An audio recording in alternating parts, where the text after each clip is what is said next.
가 있습니다.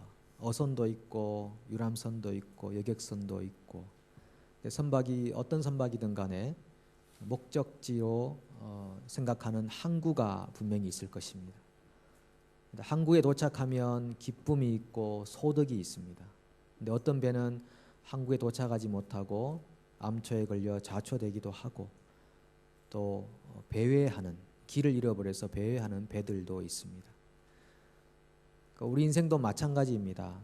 우리가 어선처럼 살든 여객선처럼 살든 유람선처럼 살든 분명히 항구에 도착해야 기쁨이 있고 소득이 있을 텐데, 그러지 못하고 중간에 쓰러지는 인생도 있고, 또 길을 잃어버려서 방황하는 그런 인생도 있습니다.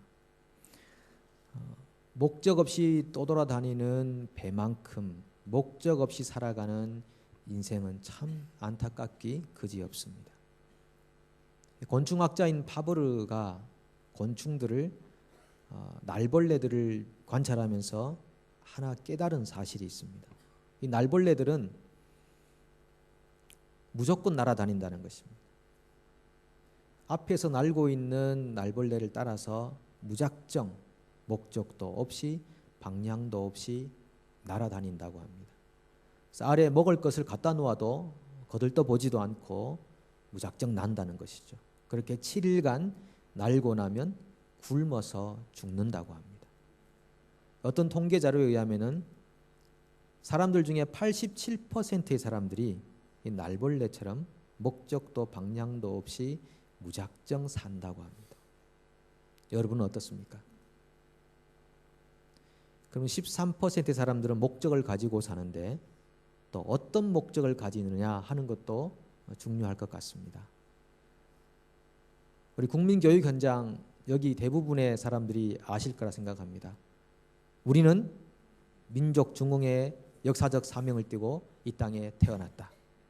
1968년도에 발표한 건데 많이 알고 계시죠? 모르신다고 해서 간첩이라고 하지 않겠습니다. 민족 중흥의 역사를, 역사적 사명을 띠고 이 땅에 태어났다. 그것이 목적처럼 느껴집니다. 아리스토텔레스는 행복이 인간의 목적이라고 표현했습니다. 중국의 소설가인 이모당은 목적은 없어도 된다고 얘기했습니다.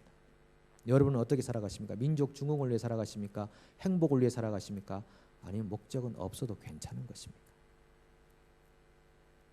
심리학자인 말츠 박사라는 분은 인간은 목표를 추구하는 존재다 그랬습니다. 그러니까 무엇인가 목표를 정해놓고 열심히 살다가 목표가 사라지고 나면 시름시름 앓다가 세상을 떠나는 것이 인간이라고 하는 것입니다. 그래서 어떤 경우에, 많은 경우에 은퇴를 하고 나면 갑자기 늙는 경우들이 있습니다. 그러니까 목적이 없고 목표가 없어져서 힘이 빠지는 그런 경우를 우리는 종종 보게 됩니다. 예수를 만나기 전에 바울에게도 인생의 목적이 있었습니다. 율법의 대가가 되겠다. 유대교를 확실하게 세우고 유대교의 하나님께 영광을 돌리는 삶을 살겠다. 분명한 인생의 목적을 가지고 있었습니다. 그런데 그 인생의 목적 때문에 율법을 해치는 것 같고 하나님께 영광을 돌리지 않은 것 같은 예수 믿는 사람들을 핍박하기 시작했습니다. 핍박자요 포행자였다고 자신이 고백하죠. 잘못된 생의 목적은 자신이 살인자로 살고 있으면서도 그것이 얼마나 잘못되어 있는지 모르는 결과를 가져오게 됩니다. 아덤 밀러라는 분이 쓴 희곡인 어느 세일즈맨의 죽음이라는 작품을 여러분 아십니까? 거기 보면 윌리 로만이라고 하는 주인공이 나타나는데, 이분에게도 인생의 목적과 목표가 있었습니다. 크게 세 가지였는데, 큰 장사를 내서 돈을 버는 것이 목적이었습니다. 또 모든 사람들이 자기를 좋아하게 만드는 것이 목적이었고, 자기 자식들이 자기의 발자취를 따라오게 하는 것이 인생의 목적이었습니다. 아주 평이한 목적과 꿈일 수도 있습니다. 그런데 그것이 하나하나 다 깨어지기 시작합니다. 직장을 잃어버렸습니다. 그리고 심지어는 자기 아들마저 자기가 믿지 못하는 그런 관계의 파손이 생겨버리고 맙니다. 절망이었습니다. 더 이상 이룰 수 있는 꿈도 목표도 없어져서 절망 끝에 이 윌리는 자살을 하고 맙니다. 근데 그 마지막 부분에 윌리의 아들이 아버지를 회상하면서 이렇게 고백합니다. 아버지는 잘못된 꿈을 가졌습니다. 그분은 자신이 누구인지를 끝까지 몰랐습니다. 이 작품은 자본주의 세계가 만들어 놓은 그 함정에 얼마나 많은 사람들이 빠져서 허우적거리며 살아가는가를 대변해주는 그런 작품입니다. 여러분 어떤 생의 목적을 가지고 지금까지 살아오셨고 또 얼마나 그것을 이루셨습니까? 혹시 그 생의 목적의 끝에 무엇이 있을 것이라고 생각하십니까? 혹시 우리가 생각하고 있는 목적과 목표의 끝이 절망은 아닐지 어떨까요? 전도서 기자가 이렇게 표현합니다. 2장 10절과 11절에서 무엇이든지 내 눈이 원하는 것을 내가 금하지 아니하며 무엇이든지 내 마음이 즐거워하는 것을 내가 막지 아니하였으니 이는 나의 모든 수고를 내 마음이 기뻐하였음이라. 이것이 나의 모든 수고로 말미암아 얻은 몫이로다. 그 후에 내가 생각해 본즉 내 손으로 한 모든 일과 내가 수고한 모든 것이 다 헛되어 바람을 잡는 것이며 해 아래에서 무익한 것이로다. 살다 보면 기쁜 일도 많고 웃을 일도 많이 있습니다. 얻은 수확으로 즐거워하기도 합니다.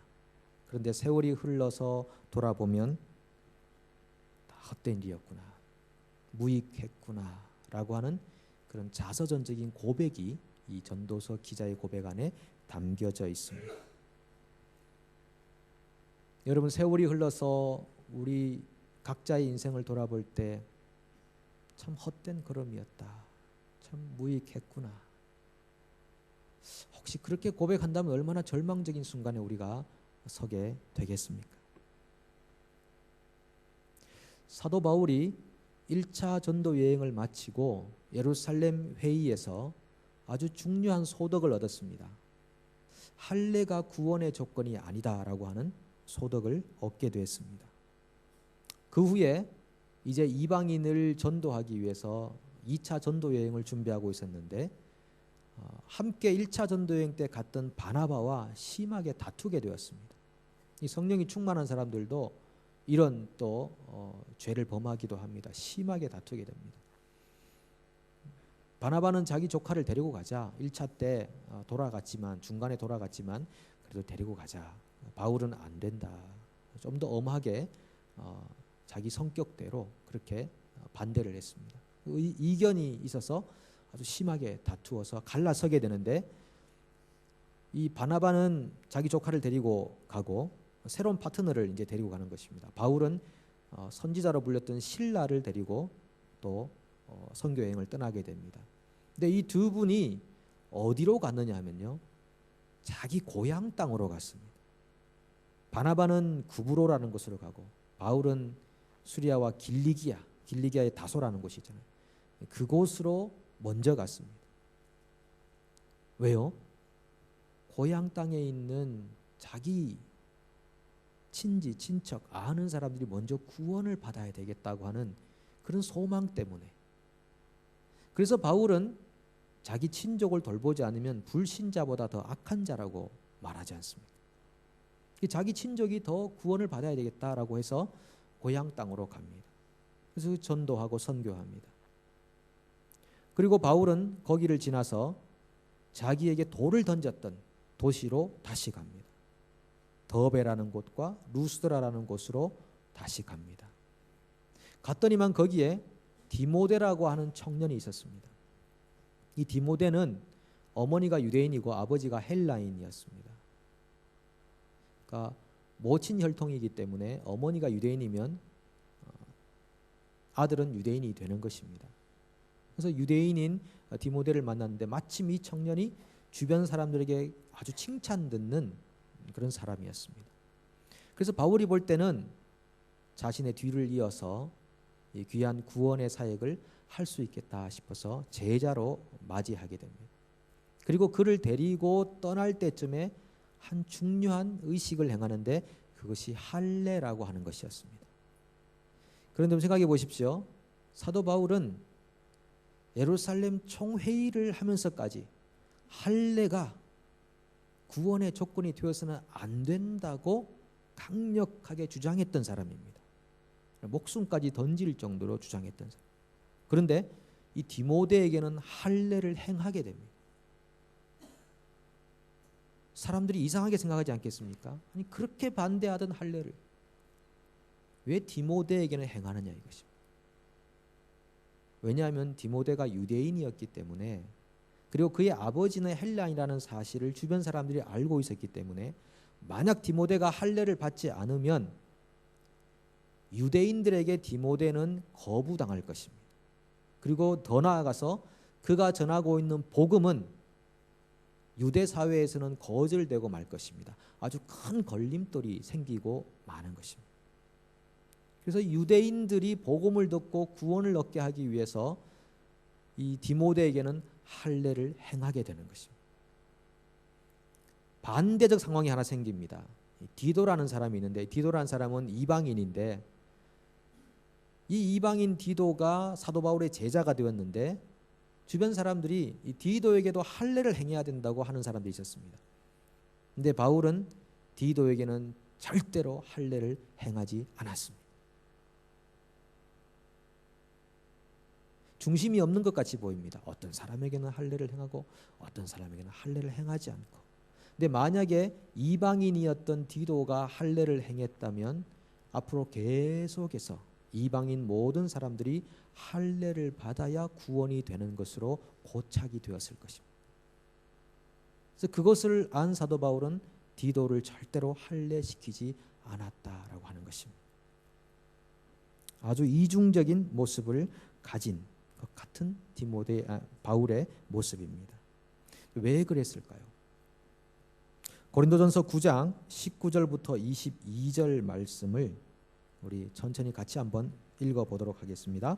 내가 모든 사람에게서 자유로우나 스스로 모든 사람에게 종이 된 것은 더 많은 사람을 얻고자 함이라.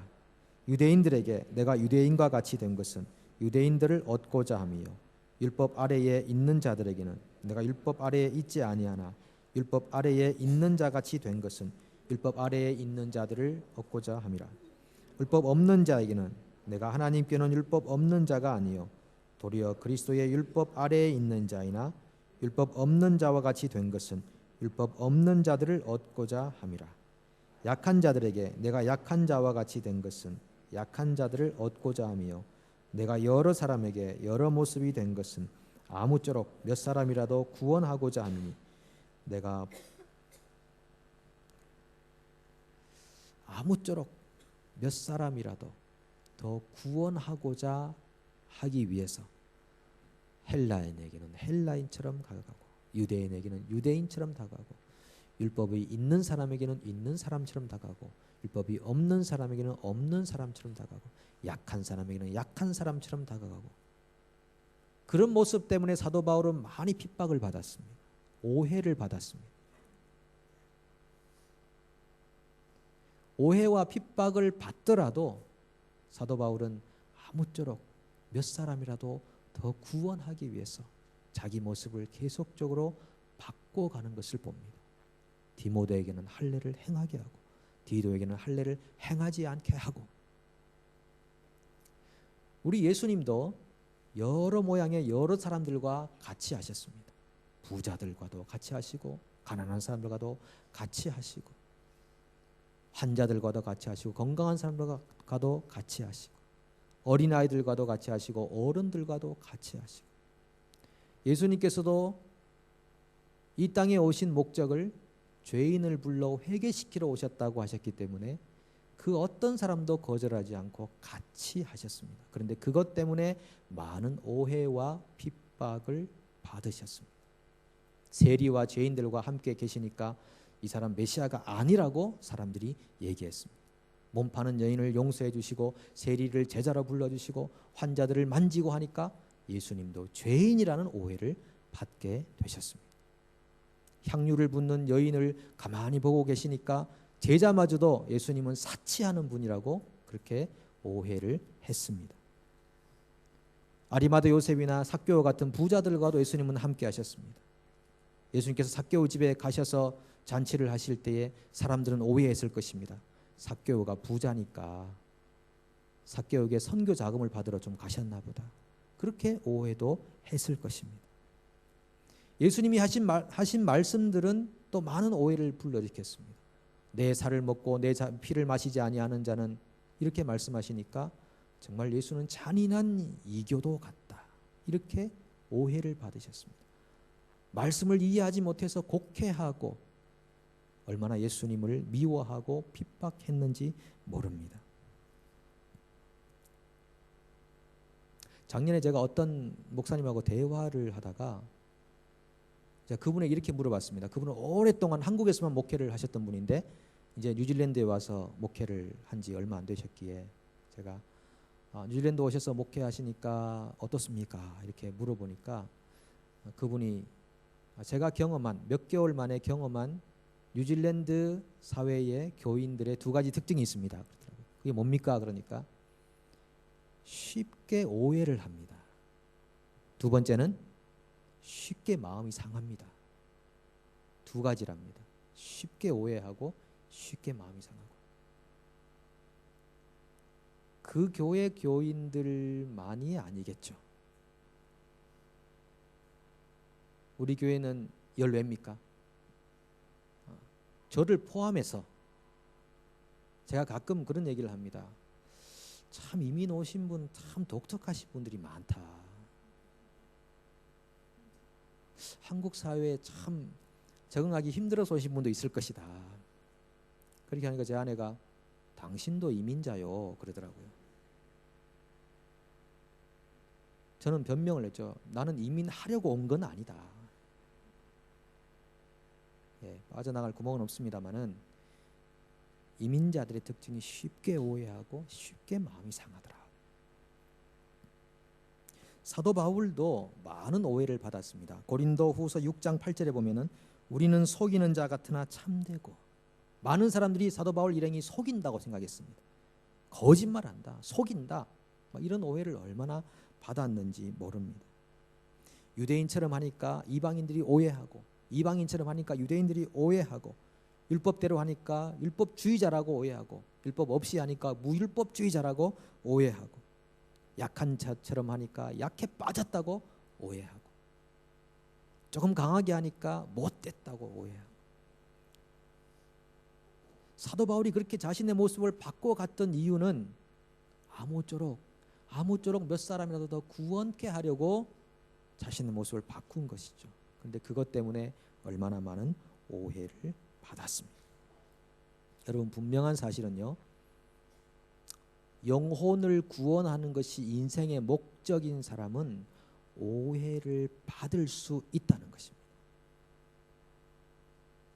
살다 보면 우리 신앙생활하는 많은 성도들 중에서 중간에 낙심해서 그냥 뒤로 물러가 버린 분들이 있습니다.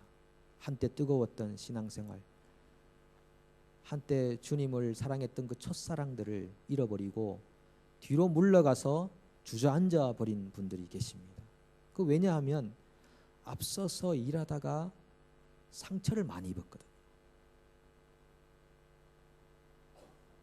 우리 사람들의 특징 중에 하나가 앞서서 일하는 사람 돌 던지는 특징이 있습니다. 나 하나 정도라고 돌 던지는데 앞서 있는 사람은 여러 돌을 맞고 가슴 아파서 힘들어하는 면들이 많이 있습니다. 그래서 다시는 내가 장자리에 가는가 보라, 리더가 되는가 봐라, 그리고 아무도 안 하려고 하는 것이죠. 마치 우리 에스더 선교회가 1년간 임원 없이 지내온 것, 그 현장만 봐도 우리는 알 수 있습니다. 아무도 안 하겠다. 장을 해봤더니만 힘들더라. 돌아오는 보수도 없고, 그렇다고 크게 칭찬받는 것도 아니고. 부드럽게 제가 책망하고 있죠.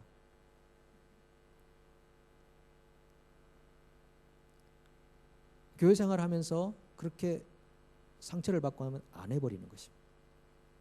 여러분, 영혼을 구원하겠다고 혹시 생각하시고 인생의 목적을 두셨다면 그런 오해는 충분히 받을 수 있고 사람들로부터 따가운 시선은 충분히 받을 수 있습니다. 그렇게 될 때 비로소 우리가 예수님의 길에 동참하는 사람이 되는 줄로 믿습니다.